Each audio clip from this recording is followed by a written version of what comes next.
Di sebuah desa kecil yang sunyi, di antara hamparan sawah dan bukit-bukit hijau, hiduplah seorang lelaki tua bernama Mbah Wiryo. Usianya sudah 72 tahun, tetapi tubuhnya masih tegap dan sorot matanya masih menyimpan api kehidupan. Sejak istrinya meninggal 10 tahun lalu, ia menjalani hidup dalam kesunyian, hanya ditemani oleh ayam-ayam di pekarangan dan suara desir angin yang berbisik di pepohonan jati. Mbah Wiryo bukan orang kaya, tetapi ia memiliki sawah yang cukup luas, warisan dari orang tuanya.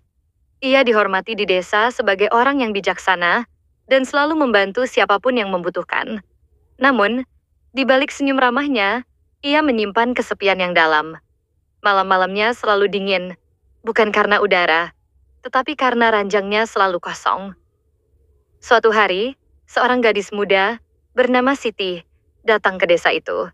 Ia baru berusia 22 tahun, wajahnya lembut, dan suaranya sehalus angin yang bertiup di pematang sawah.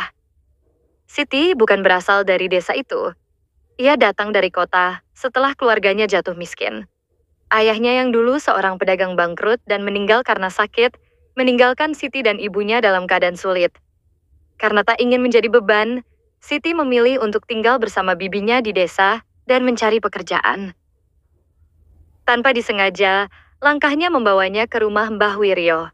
Saat itu, ia melihat lelaki tua itu duduk di beranda, menatap sawah yang menguning. Wajahnya tenang, tetapi ada kesedihan di matanya. "Mbah, apakah Mbah butuh bantuan untuk mengurus rumah?" tanya Siti dengan suara lirih. Mbah Wiryo menatapnya sejenak lalu tersenyum. "Kau bisa memasak?" Siti mengangguk.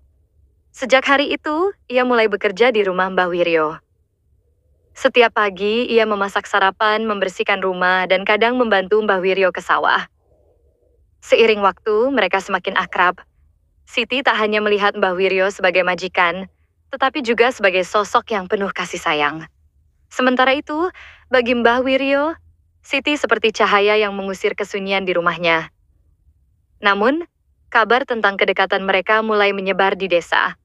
Orang-orang mulai bergunjing. Seorang gadis muda tinggal di rumah seorang duda tua, apa tak malu? Jangan-jangan dia hanya mengincar harta Mbah Wiryo. Siti mendengar semua itu. Awalnya, ia berusaha mengabaikan, tetapi lama-kelamaan hatinya terluka. Ia mulai berpikir untuk meninggalkan desa. Takut orang-orang semakin salah paham. Suatu malam saat ia sedang duduk di depan rumah, Mbah Wiryo menghampirinya. "Kau ingin pergi, nak?" Siti menunduk. "Aku tak ingin membuat Mbah dihina oleh orang-orang desa." Mbah Wiryo menghela napas panjang. Orang-orang selalu punya kata-kata untuk diucapkan, tetapi hanya kita yang tahu apa yang benar di hati kita. Dan Siti menatap mata Mbah Wiryo. Di sana, ia melihat ketulusan, kehangatan, dan sesuatu yang lebih dalam, sebuah cinta yang tak pernah ia duga. Beberapa hari kemudian, Mbah Wiryo mengumpulkan tetua desa dan mengutarakan niatnya untuk menikahi Siti. Desa gempar. Banyak yang menentang, bahkan beberapa kerabat Siti mencoba mencegahnya. Namun, Siti dengan tenang berkata, "Aku tidak menikahi Mbah Wiryo karena harta. Aku menikahi beliau karena hatinya. Dalam hidupku, aku belum pernah merasa seaman dan sehangat ini di sisi seseorang." Pernikahan itu pun berlangsung sederhana. Tak ada pesta besar, hanya doa dan restu dari beberapa orang yang mengerti bahwa cinta tak mengenal usia. Hari-hari setelah pernikahan itu adalah hari-hari yang penuh kebahagiaan bagi mereka. Siti merawat Mbah Wiryo dengan penuh kasih, sementara Mbah Wiryo memberikan cinta dan perlindungan yang tulus. Orang-orang yang dulu mencibir perlahan mulai diam, karena mereka melihat bahwa kebahagiaan sejati tak bisa diukur dengan logika atau pandangan orang lain. Namun, waktu tak bisa dilawan. Tahun-tahun berlalu, dan tubuh Mbah Wiryo mulai melemah. Suatu pagi, saat matahari baru menyentuh bumi, Mbah Wiryo terbaring di ranjang, menggenggam tangan Siti.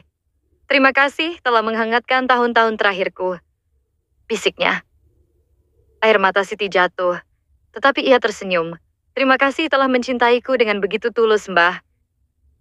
Di pagi yang hening itu, Mbah Wiryo pergi dengan damai, meninggalkan dunia tetapi membawa cinta yang akan selalu hidup di hati Siti. Dan Siti, meski hatinya hancur, tahu bahwa cinta sejati tak pernah benar-benar berakhir. Itu tetap hidup. Di setiap hembusan angin, di setiap kenangan, dan di setiap sudut rumah kecil yang dulu penuh dengan tawa dan kebahagiaan.